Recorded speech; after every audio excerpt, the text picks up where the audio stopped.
안녕하세요. 연애 탐사의 세린이에요. 많은 사람들은 나이를 먹는다는 것을 인지하지 못하고 나이를 먹습니다. 노년이 되면 경제적인 부분과 건강에 대해서는 쉽게 고민을 얘기합니다. 그러나 노년의 성생활에 대해서는 누구에게도 쉽게 말하지 못합니다. 하지만 이것은 노년이 되어서도 젊었을 때 못지않게 중요한 삶의 한 부분입니다.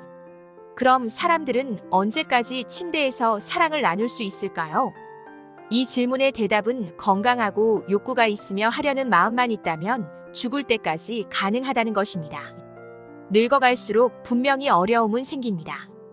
그러나 뜨밤을 보내는 것과 관련해 늙는다는 것이 꼭 부정적인 측면만 있는 것은 아닙니다. 여자는 폐경이 오면 힘들어질 수도 있습니다. 물론 해결책이 없는 것은 아닙니다.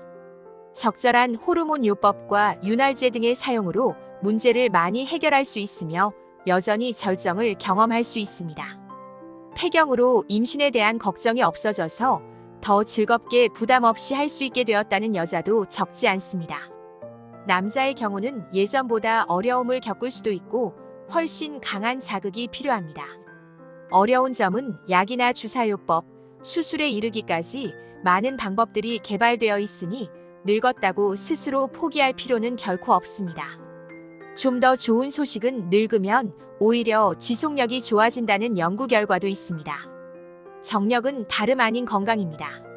건강 관리를 잘하고 행복하고 규칙적으로 자주 하는 것이 오래도록 하는 비법입니다. 그러면 침대에서의 사랑은 얼마나 자주 해야 정상일까요? 최근 영국의 성인용품 회사인 듀렉스사가 흥미로운 조사 결과를 발표한 적이 있습니다. 전 세계 14개국 성인 남녀 1만 명을 대상으로 일주일에 몇 번 하는가를 조사했습니다. 프랑스가 단연 1위로 1년에 151회 즉 일주일에 3회 정도 하는 것으로 나타났습니다.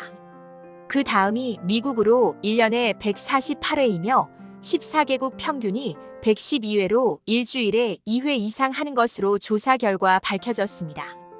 킨제이 보고서에 의하면 일주일에 뜨밤을 보내는 평균 횟수가 20세 이전에는 3.3회, 25세까지는 4.1회, 30세까지는 3.5회 그리고 35세까지는 2.9회, 40세까지는 2.4회, 40대는 1.95회, 50대는 1.54회인 것으로 통계가 나와 있습니다.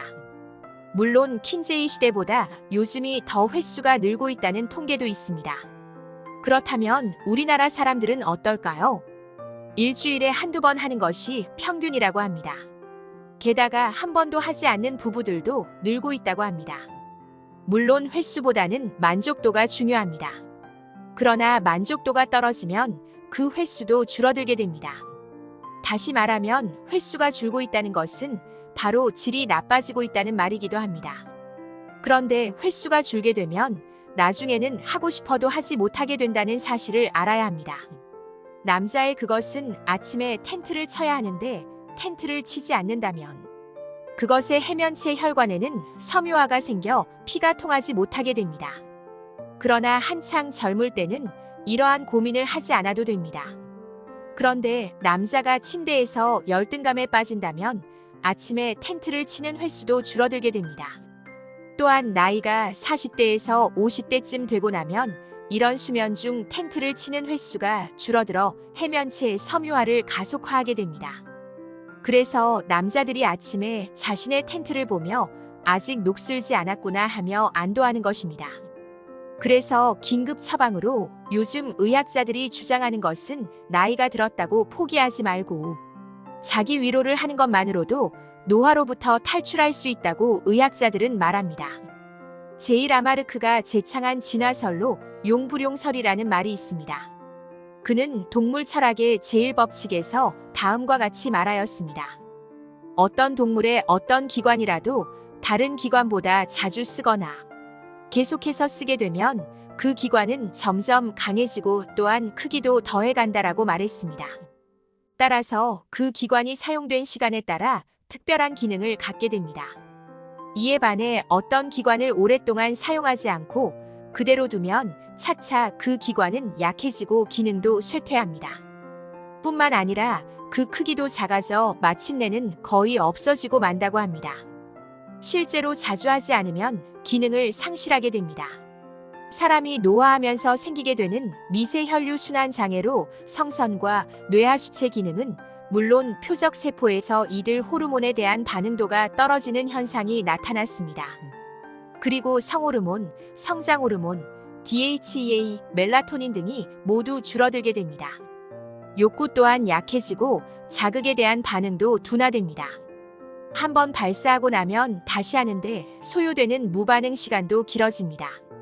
순발력과 강직도는 물론이고 극치감의 크기까지 모두 감소하여 만족도가 떨어지게 되는 것입니다.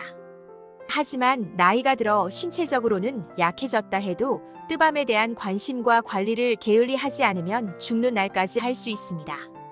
비록 파트너가 없어도 일주일에 몇 번씩 꾸준히 자기 위로를 하면 기능을 계속 유지시킬 수가 있습니다.